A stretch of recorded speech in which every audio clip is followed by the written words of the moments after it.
Yes guys, ipapakita ko lang sa inyo yung malawakang sunog na naganap dito sa may Bagong Bayan, Bacood, Santa Mesa, na kung saan ay napakaraming napinsalang mga kabahayan.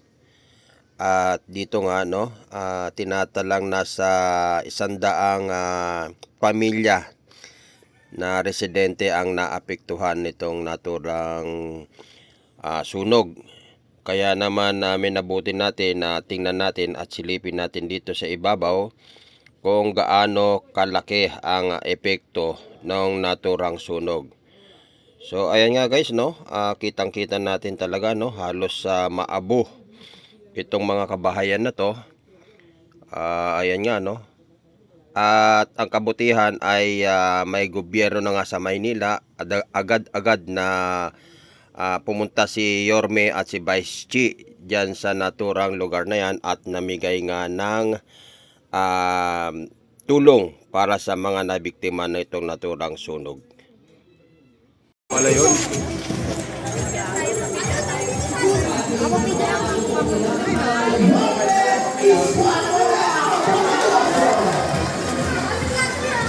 Start pa rin talaga si mga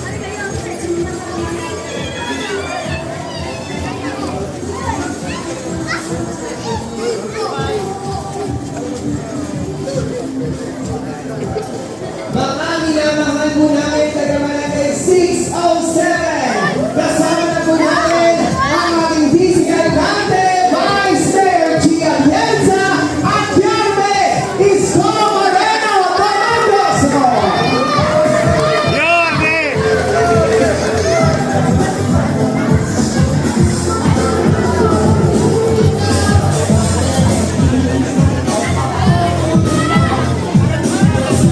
Mga taga-Barangay 607, paninig naman ang isang malakas na palakpakan dyan!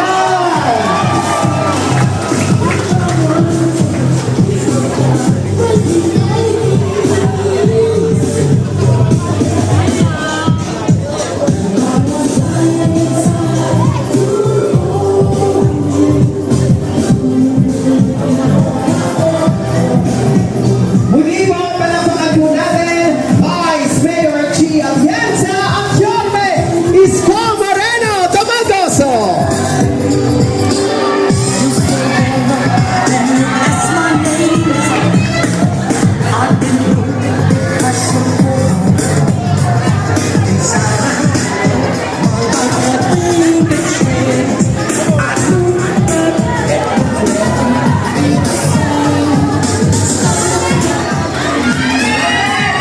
At sa mga pagkakataon po ito, upang marinig po ang kanya pong mensahe, palakpakan po natin ang ating minamahal na ikalawang punong lungsod. Palakpakan po natin Vice Mayor G. Atienza. Magandang hapon po. yung mga tao guys, akala mo hindi sila nasunugan, napakasaya pa po nila. Kasama na Angel de la Fuente at Mayor Isko Moreno Tamandoso para paramdam sa inyo na kahit ano pa man ang nangyari sa inyo, buhay ang gobyerno at nakalalay kami sa inyo. Pero meron lang ako nais sasabihin sa inyo. Alam ko marami sa inyo hanggang ngayon na shock pa rin sa nangyari. Marahil kagabi, iyak ng iyak ang marami sa inyo. Ngayon nangangamba ko anong mangyayari bukas. Pero lagi niyong tatandaan, ang mga masamang pangyayari sa buhay, minsan hinahayaan ng Panginoon para makita na kung kahit ano pa man ang unos na mangyari sa buhay ninyo, kakapit pa rin kayo sa Kanya. Kaya, imbis na magalit o magtanong, magpasalamat tayo na buhay tayo at nandito pa rin at kaya pa rin natin umagawa. Tinitingnan ko kayo lahat, nakikita ko kaya niyo umahon dito. Pero tandaan nyo, dahil magaling ang Yorme natin, naaalalay sa inyo, malalampasin din natin ito. Dahil ang mga sarili kayo, kumapit naman kayo. Maraming salamat po, Vice Mayor G. Atienza. At sa mga pagkakataon po ito, upang marinig din po ang kanyang mensahe, palakpakan po natin ang ama ng lungsod ng Maynila, Yorme Isko Moreno Tamandoso. Tugus. Magandang araw sa inyo. Alam ko, hindi magandang araw nyo, pero siyempre,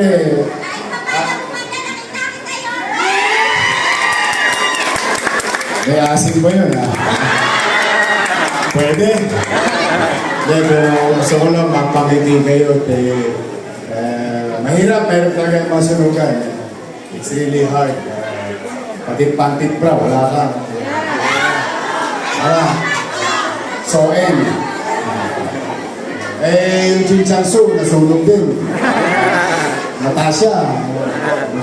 But, you know, parang tayo sa siyudad ng Maynila at kayo ngayon, dumadaan tayo sa pagsubok.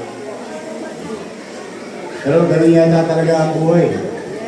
Pinagtitibay tayo ng karanasan. Lahat ng malulungkot na karanasan, nagtuturo naman ng magandang aral at leksyon sa atin para sa kinabukasan. Ganun din, katagumpayan. Karanasan din yun. Pag tayo nagtatagumpay, natututurin tayo sa buhay. At naisasalin natin kung paano tayo naging matagumpay. But of all those challenges sa buhay, personal, ngayon tayo, ito, mabigat ito. Sa lahat ng uri ng pagsubok, ang importante ngayong araw na ito, na wala man ang pantit bra, kaldero, sandok, yung lahat na nagkakaubos-ubos, ang importante, walang namatay. Yes. Hindi natin ikinikipit balikat o ibinabaliwala ang bagay na napundar natin. Kaya lang, mas malaga ang buhay. And then, with that, life will go on. Sa awa ng Diyos. Sabi nga, lagi ko sinasabi, kahit tukod na tukod tayo, huwag kayong magalala. May awa ang Diyos. Makakaraos din tayo. O nakaraos tayo ng 2025. Muntik na tayong mabankrupt. Pero nakatawid. Ngayon, kakarapin naman natin 2026. So, pumanatag kayo, bagay, masarap na diet ng problema. Nakakapaya. Marami na kasi nakakapasin, parang bubutot balat ako lately. But anyway, don't worry, yawa naman ang Diyos. Pinapanalangin ko naman lagi na lakas ng pangangatawan dahil sa laki na problema ng ating lungsod at ng mamamayan. Lalo pa napatungan ka pa ng kaliwat kanang aberya. So, ang importante, we must continue to believe that good things will come to us. Babangon tayo ulit.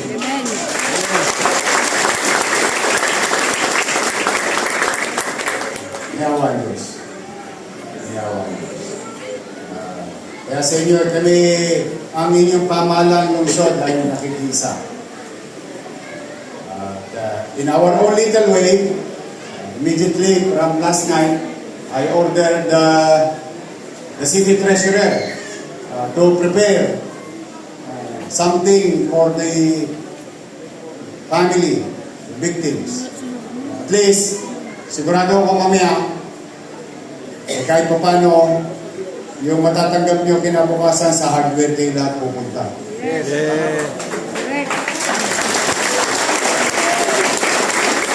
Make sure that there is something for you to start rebuilding your homes. Sigurado ako, marami-raming yero mabibili ninyo.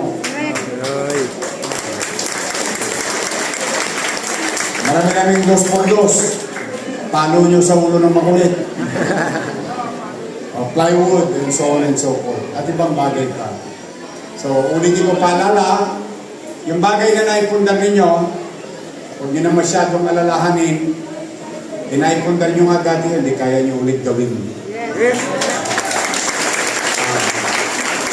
So, andito po ang inyong pamahalang lungsod sa maliit namin kaparanan, ang inyong Vice Mayor, andito, at si kagabi nyo kakasama, Pwede ba makisuyo? Ito laging balagong sa akin. Sa lahat ng bahagi ng gobyerno, MDRRMO saka MSWD, ang laging balagong. Pwede ba para yung mga staff natin sa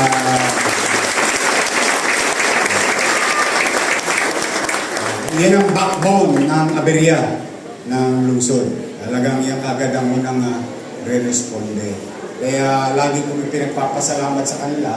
Dala lang kung ano makukuha nilang tamang datos. Magiging tama rin yung ibibigay ng pamahalaan. Walang maiiwan. So, yung mga nadapuan, huwag kayong mag-alala, meron pa rin kayong makukuha. Yung mga totally damaged, bawat isa sa inyo, kukuha ng 15,000 pesos. Hindi yan. Bubong na kayo, unti-unti, at least kahit pa paano, maibsan man lamang namin yung kinakaharap ninyo. O may bago na ngayon, bilang dagdag, wala kayong paglulutuan mamaya, no? O may kaldero dyan. May kawali. Ang tawag namin, kitchen set. Para kahit pa paano, yung mga nawalan, yung mapagluto. Walang kalan? May kalala.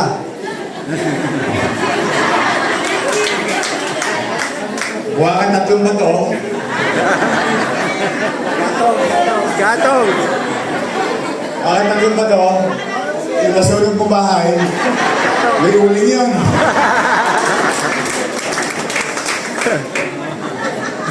Pero talaga, luwalo. Ewan ko hindi ko alam I don't want to Ewan ko kung may nakaranas sa inyo magkasera. May nagkasera sa inyo?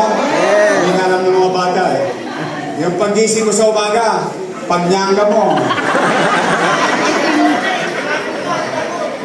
May bakas ng nagdaan. Kaya, that's life. Isa ko, talaga marami na ako pinagpapasalamat sa Diyos. Bagay, dahil sa Diyos at dahil sa inyo, nandito ako sa harapan niyo. Sa pagkakataon ko. Kung nanatag kayo, okay, magbubuti ako. Magbubuti ako. In fact, ewan ko kung nakapanood kayo kanina, mga lolo-lola ko, taas nga kamay, senior citizen. O yan. Narinig nyo na ba yung announcement ko kanina?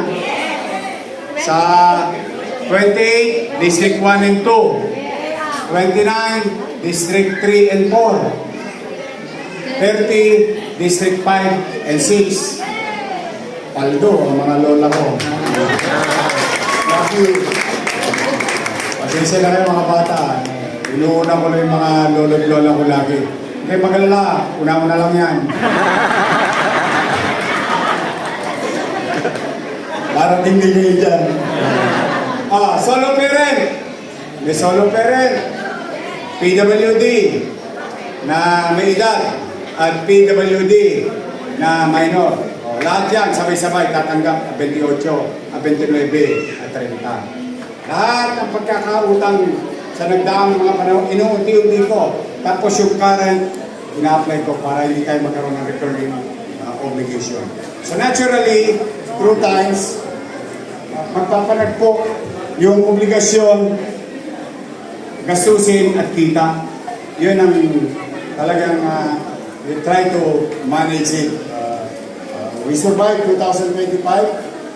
I'm hoping with your help and with the taxpayers' help, makakasurvive tayo ulit ng 2026. Hanggang gumaang ng gumaang yung kinakaharap kong obligasyon sa taong bayan. So muli, on behalf of the people of Manila, sa mga taxpayer, taga Maynila man kayo, hindi, maraming salamat sa inyo. This is where your taxes go. It will go through services, education, healthcare, housing, and jobs. That's where we're going to invest.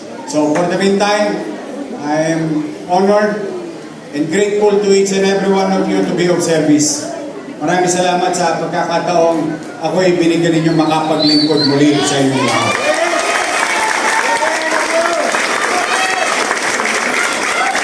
May asawa ka na ba? Wala asawa.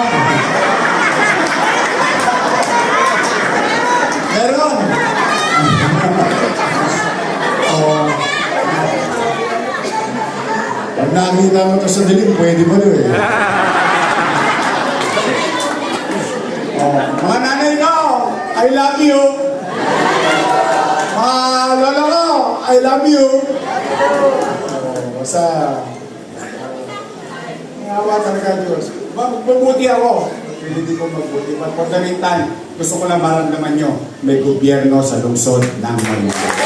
So, mag-ingat kayo. At nawa, sa mga darating na oras at araw ng buhay nyo after this, God will guide you and hear all your prayers and wishes in life. Pagpalain nawa kayo ng kung may kapal. Maraming salamat. Manila! God first.